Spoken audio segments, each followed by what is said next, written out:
Paz, irmãos, em nome de Jesus, uma boa noite de salvação a todos os amigos. Eu quero mais uma vez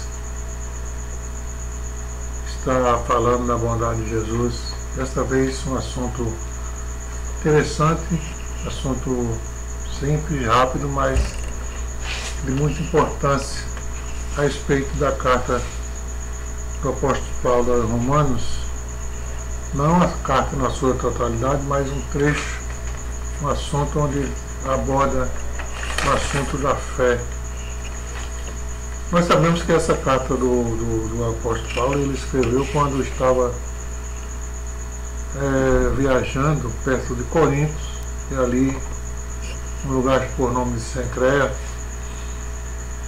diz a geografia que isso ficava mais ou menos 9 quilômetros de Corinto, e ele se dirigia a Jerusalém junto com sua equipe, e ali ele teve essa oportunidade de escrever essa carta. O propósito dessa carta foi exatamente porque aquele trabalho que ele havia verificado ali em Roma era um trabalho onde estava sendo mantido na sua maioria, não sei se a sua totalidade, mas na sua maioria, por gentios. E os gentios, eles sofriam uma certa influência da dominação judaica em termos de evangelismo, porque eles queriam que aqueles prosélitos, aqueles que aderissem ao cristianismo, adotasse aquela política judaica de costumes, de regras e tal. E Paulo combatia essa parte aí. Ele achava desnecessário que fosse posto essa carga sobre os gentios. E ele escreve essa carta com a finalidade de alertar sobre esse assunto. Uma carta que foi mais ou menos no ano 57 DC. Ele escreveu com essa finalidade de ajudar nessa informação. Então havia aquela divergência entre o que Paulo pregou e alguns dirigentes da igreja que ficou ali em Roma. Eles queriam que o pessoal tivesse um tratamento diferenciado.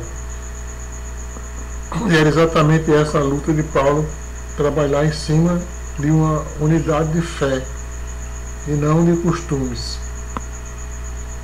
E por isso ele disse lá em Romanos capítulo 14, ele falou uma coisa interessante, quando ele disse que o versículo 1, que eu sou devedor tanto a grego como a bárbaros, tanto a sábios como a ignorantes, e assim mesmo, assim quanto está em mim, estou pronto para também vos anunciar o Evangelho a vós que estáis em Roma. Porque não me envergonho do Evangelho de Cristo, pois é o poder de Deus para a salvação de todo aquele que crê, primeiro do judeu e também do grego. Essa era a posição de Paulo. Ele se sentia preso com a pregação do Evangelho. Ele tomava isso como um compromisso que ele havia assumido, que ele chamou de prisão, devedor, um débito para com todos aqueles que ainda não tinham Jesus. Ele se achava devedor e na obrigação de pregar o Evangelho. Mas aqui a discussão não era só sobre a pregação do Evangelho. Ele dizia, porque não me envergonho de pregar o Evangelho, porque é o poder de Deus. E é esse o ponto que me chama a atenção, quando ele diz que o Evangelho é o poder de Deus. Nós estamos, nos nossos dias, com muita dúvida sobre o Evangelho como poder de Deus. Nossas pregações, nossos pregadores, nossa liturgia, ela está divergindo muito com relação à posição do Evangelho como poder de Deus.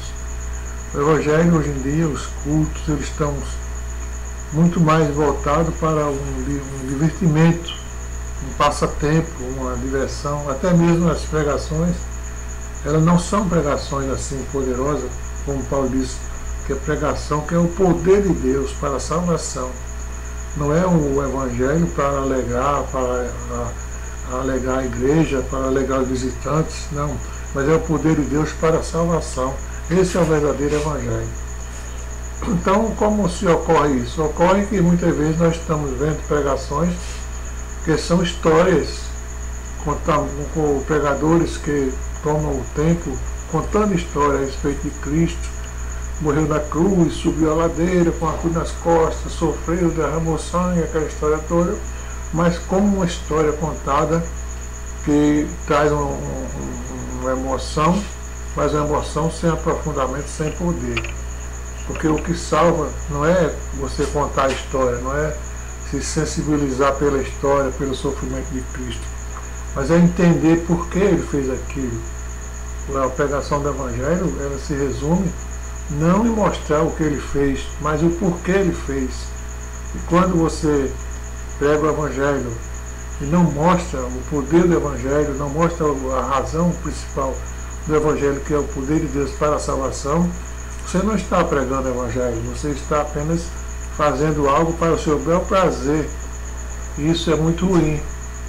E o apóstolo Paulo, ele batalhava em cima disso, dizendo que ele se sentia preso nesse trabalho de pregar o Evangelho, mas que também ele tinha essa obrigação, porque o Evangelho para ele não tinha vergonha de pregar onde quer que fosse, porque era o poder de Deus. Jesus estava com ele, comandando, guiando, ajudando. Ele não estava contando a história de Jesus, ele estava contando o poder transformador de Jesus. Isso nós precisamos no nosso dia, nos nossos púlpitos, esse poder transformador. O altar está precisando de fogo, para queimar, para que haja um avivamento, e não somente uma contagem de história, uma alegria passageira nas igrejas, uma emoção pelos cantos de hino, pelos programas que são apresentados, e as almas não estão se sentindo nenhuma transformação. Mas que haja uma transformação em nossa vida, em nossas pregações, e que tudo seja para louvor do Senhor, porque é preciso que haja essa transformação, porque senão nós estamos somente fazendo de conta que estamos pregando o Evangelho, quando na verdade nós estamos pregando. Porque o Evangelho é o poder de Deus, não é brincadeira, não é conto de carochinha, não é para se divertir nem para cumprir tabela, mas é o poder de Deus para a salvação. O Evangelho transformador,